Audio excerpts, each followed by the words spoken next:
जय श्री कृष्णा, जय श्री राधे, जय श्री गणेश जी महाराज। मैं गणेश जी महाराज का नाम क्यों ले रहा हूँ कि आज मैं आपको पंचतंत्र की जो लिखित कथाएं हैं उन लघु कथा को बता रहा हूँ। उसका यद्यपि शीर्षक है मूसकेति व्यापारम, और इसका भावार्थ क्या है कि हम छोटे से छोटे काम को भी और आरंभ करें लगन से, मन से, और तन तो लगेगा ही लगेगा, बिना शरीर के श्रम से तो होगा नहीं, तो छोटे से बड़े बन सकते हैं। गणेश जी पूजा का सबसे बड़ा रहस्य है कि तुम आशंकाएं त्याग करके श्री गणेश किया जाए। श्री गणेश का अर्थ क्या होता है कि शुरू कर दो, आगे भगवान अपने आप आपको हाथ पकड़ेंगे, अपने आप आपको संभालेंगे, अपने आप आपको चलेंगे। ये आज का मेरा वीडियो इन नवयुवकों के लिए समर्पित है जो टीवी आदि सीरियलों को देख के या पिक्चरों को देख के उनको क्या लगता है कि भाई एक बड़ी सी फैक्ट्री तैयार हो जाए, पिताश्री हमें चाबी दे दें या परिवारजन में बिठा दें, गद्दीप जैसा कि दिखाते हैं कई बार पिक्चरों में, वो काल्पनिक होता है। उस स्टेज पर जाने के लिए हमें सीढ़ी दर सीढ़ी दर सीढ़ी जाना पड़ता है। तो मैं ये कहना चाहता हूँ, आज के वीडियो के माध्यम से मेरे नवयुवकों के लिए एक संदेश देना चाहता हूँ।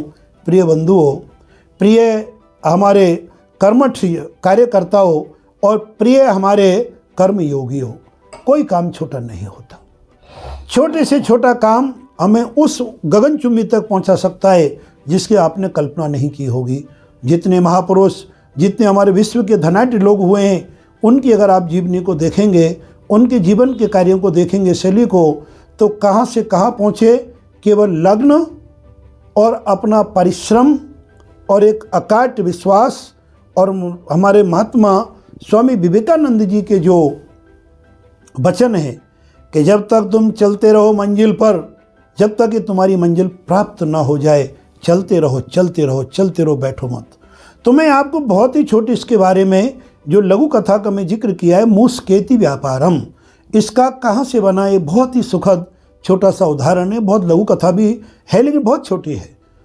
इसका मैं आरंभ करता हूँ, और इससे पहले मैं आपको चाहूँगा कि हमारे आचार्य जितेंद्र कटारा चैनल में आपका स्वागत तो है ही है।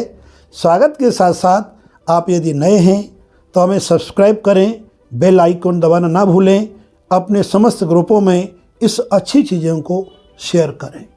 हर छोटे बड़े काम के लिए मूसकेति व्यापारम की कथा यहाँ से आरंभ होती है।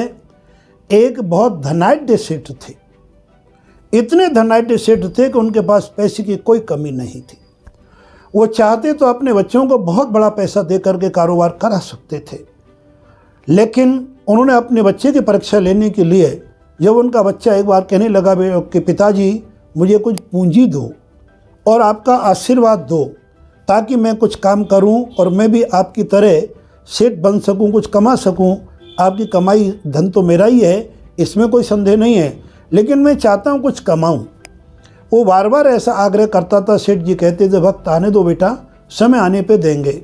तो एक दिन हमारे सेठ जी अपने गोदाम का, जिससे हम लोग गोदाम में सामान रहता है, चना गेहूं इत्यादि जो भरे रहते थे, व्यापारियों घर में तो सब चीज़ का स्टॉक रहता है, उस स्टॉक गोदाम में वो अपना गए थे निरीक्षण करने के लिए। वहीं पर उनके पुत्र भी साथ में थे। तो उन्हें देख करके, और वो देख रहे हैं, उन्हें पुत्र ने अपने बड़ी विनम्रता से कहा, पिताजी मैं आपको अनेक बार आग्रह कर चुका हूँ, मुझे भी कुछ पूंजी और आपका आशीर्वाद मिल जाता तो मैं भी आपके पैरेलल यानी कि बराबर आपको कमाने की ताकत रखूँ। सेठ जी ने परीक्षा लेने की दृष्टि से एक मरा हुआ चूहा वहाँ पर पड़ा हुआ था गोदाम में किसी कारण से। उन्होंने तुरंत उस चूहे को उठाया और बच्चे से कहा, आओ बेटा, आशीर्वाद मेरा भरपूर है, ये चूहा तुम्हारे लिए पूंजी है, इसे तुम व्यापार करो। अगर दूसरे आज के बालक होते तो क्या करते, मैं कुछ नहीं कहना चाहूँगा, लेकिन उस बालक ने उस चूहे को बड़ी श्रद्धा से हाथ में रखा, एक आगे से कागज का टुकड़ा लिया, उसमें स्थापित किया, और वहीं से एक छोटा सा कपड़ा भी लिया, उसमें रख कर के अपने पूरे शहर में वो पूंजी मान करके, पिताजी ने आज मुझे पूंजी दी है, इस पूंजी को मैं महान कैसे बनाऊं, ऐसे सोच कर के अपने नगर में भ्रमण कर रहे हैं। उनके हाथ में मरा हुआ चूहा है। देखिए उनकी लग्न, उनकी श्रद्धा, उनका विश्वास, उन्हें भरोसा है कि मेरे पिताजी ने आशीर्वाद के साथ दिया है तो ये पूंजी मेरे लिए बड़ी पूंजी बनेगी। वो चूहे को लेकर के, मरे चूहे को लेकर घूम रहे हैं। इतने में एक बिल्ली का मालिक उधर से गुजर रहा था तो उससे पूछता, भैया क्या है? बोले मेरे पास चूहा है मरा हुआ। बोले बेचोगे? बोले आप खरीदना चाहते हो? बोला मेरी बिल्ली भूखी है, इसको भोजन नहीं मिला है। तो उन्होंने चूहा जो था वो उनको बेच दिया।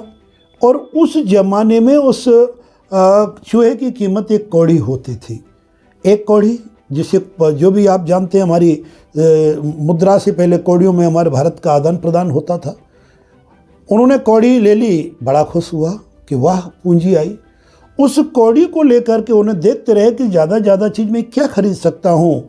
तो उस कौड़ी में उसने कुछ तरबूज खरीदे। तरबूज जानते हो, जो कि खाने को उसके वाटरमेलन भी कहते हैं उसे।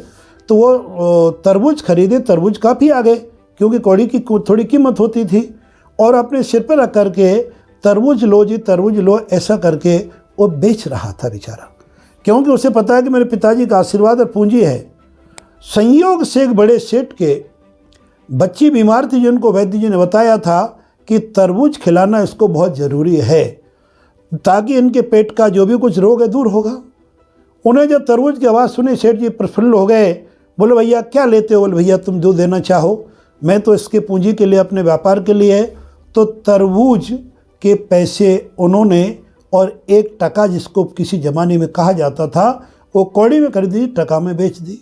टका से लेकर के उस बालक ने बड़ी श्रद्धापूर्वक इसी प्रकार से चीज़ें खरीदता गया। पिताजी का आशीर्वाद, उसकी लग्न और प्रभु की कृपा। ये व्यापार में तीनों चीज़ जरूरी है, इनको भूल नहीं सकते तुम। वो तीनों चीज़ मिलती चली गई। धीरे धीरे उसने एक दुकान ले ली। इसी व्यापार में दुकान लेकर के आड़तिया बन गए। और आड़तिया बन के एक अच्छे प्रतिष्ठित जब व्यापारी बन गए, तो प्रतिष्ठित व्यापारी बन के अपना जब अच्छा खासा लेन देन हो गया, अपने बही खाते लेकर के कुछ दिनों के बाद, साल 2 साल 4 साल 5 साल 10 साल भी लगे होंगे, उतना लेकर के पुत्र ने अपने बही खाते पिताजी के चरणों में अर्पण किए कि पिताजी आपकी दी हुई पूंजी का चमत्कार देखो, और मैं अब आपके सामने जो आप आज्ञा देंगे मैं करूँगा। पिताजी ने कहा, बेटा मैंने तो तुझे फूटी कौड़ी भी नहीं दी। बोले पिताजी आपने दिया था, भूल गए हो। मुस्केति व्यापारम, आपने मरा हुआ चूहा मुझे दिया था। उस चूहे से मैंने पूरी कथा बताई, और पूरी कथा बता करके पिताजी अत्यंत प्रसन्न हुए, अपने लाल को हृदय से लगाया, और वो आगे चल करके नगर सेठ बने। तो प्रिय नवयुवकों और व्यापार करने वालों, आपको मेरा विशेष संदेश है, छोटे से छोटे काम में दिल लगा के, मन लगा के, हृदय से तुम कार्य करो। तो मैं कहना चाहूँगा कि आपको जैसे मुस्केति व्यापारम नाम का उदाहरण दिया, उससे आप आगे बढ़े, उस प्रकार से आगे बढ़ते जाओगे, बढ़ते जाओगे, बढ़ते जाओगे। ऐसा हमारा आशीर्वाद, आपके पिता माता का आशीर्वाद जरूर आपके साथ रहता है। प्रभु की कृपा हर किसी पे अनुग्रह रहती है। आज की वीडियो में इतना ही। जय श्री कृष्णा, जय श्री राधे।